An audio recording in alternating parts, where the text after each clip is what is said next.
So welcome back, everybody. I've had this little Wood-Mizer LT10 that you see behind me for about a year now. I got it in September of 2017, and when I first assembled it, I stuck it on the ground here, and it was really meant to be a temporary setup. Now, it's worked great on the ground. The mill has been a solid machine, but it being so low like this, I have to bend over to do a lot of things, and it's really labor intensive. Manual mills tend to be labor intensive anyway, but mine being on the ground like this, I really feel like I'm compounding my problems. So we're going to do some work. I'm not sure how many videos this might take. Hopefully just one, we'll just see.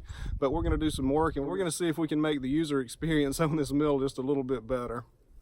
So this is the picture that I posted on the community tab here on YouTube last week, and I asked for your thoughts. And for everybody who participated in that discussion, I really appreciate y'all's help. So what we're going to do is we're going to take 8 4-foot posts, pressure treated posts, and we're going to sink them into the ground 2 feet deep, and we're going to concrete those in for stability, and that's going to be on either side of the mill. And then we're going to take timbers and put them on top of those posts and get them good and level. That's going to be tricky to get those good and level, but we can do it. Then we're going to set the bed of the mill on top of that. So if you can see by the front view, you're going to have 4 posts on one side of the mill, 4 posts on the other side, your timbers on top of that, and then the mill. We're also going to add a loading ramp, and one of the things that y'all suggested that I do, that I am going to do, is to put a platform right up here to essentially stage the logs. So we're going to be able to roll 2 or 3 logs up onto a platform, then roll them onto the mill, and as I get finished milling one log, I can just roll another one on without having to winch another log up the ramps. So we're going to do that, and also we're going to add a post right here that's going to be sunk into the ground a good ways and concreted in, and an electric remote control winch. So I'll be able to stand over here while the log is winched up onto the mill. I'll be able to stand right here and keep it straight. So let's go ahead and get started and see what we can get done here.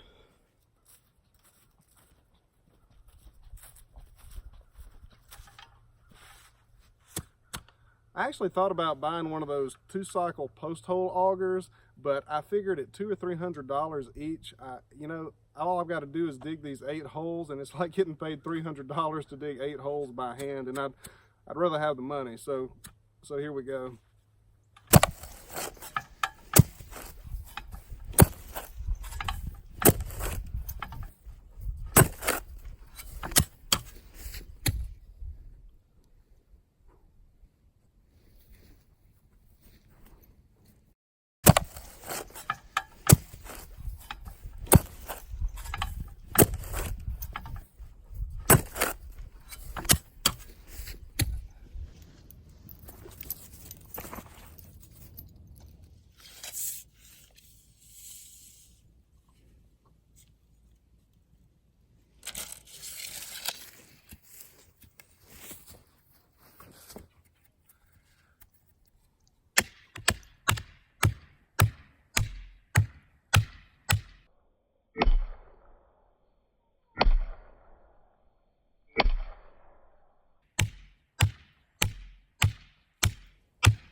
So guys, as you can see, we've got those little posts roughed in. It's just kind of in there with packed in dirt or tamped down dirt.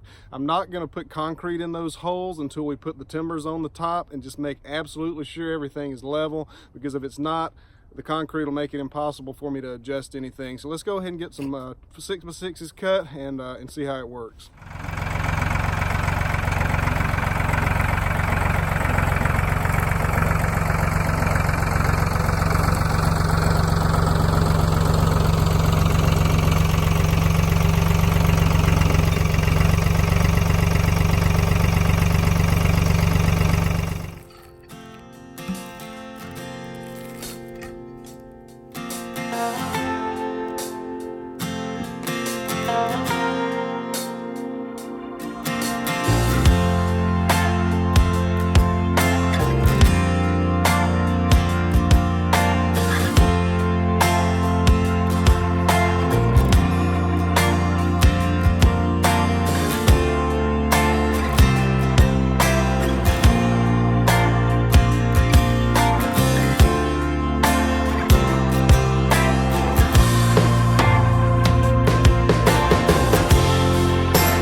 So as you can see, it was pretty close, just roughed up like that. I really want to go ahead and get all of the timbers on the top, but I'm really rapidly running out of time, and I feel pretty confident in what my measurements were with the lines, the levels, and all that good stuff. I rechecked some of my measurements. I think they'll be okay. So I want to go ahead and get the concrete in. We've got a rainstorm coming in here really soon, probably tomorrow morning early. And I want to go ahead and get the concrete in so these posts can stay stable. And once that concrete sets, unfortunately, I'm afraid it's going to be next week before I get back to it. But I really appreciate you watching the first part in this series. I'm not sure how many videos it'll be. Remember to hit that like button. Remember to subscribe if you haven't already. And I really appreciate everybody who's checking these videos out. And guys, I will see y'all next time.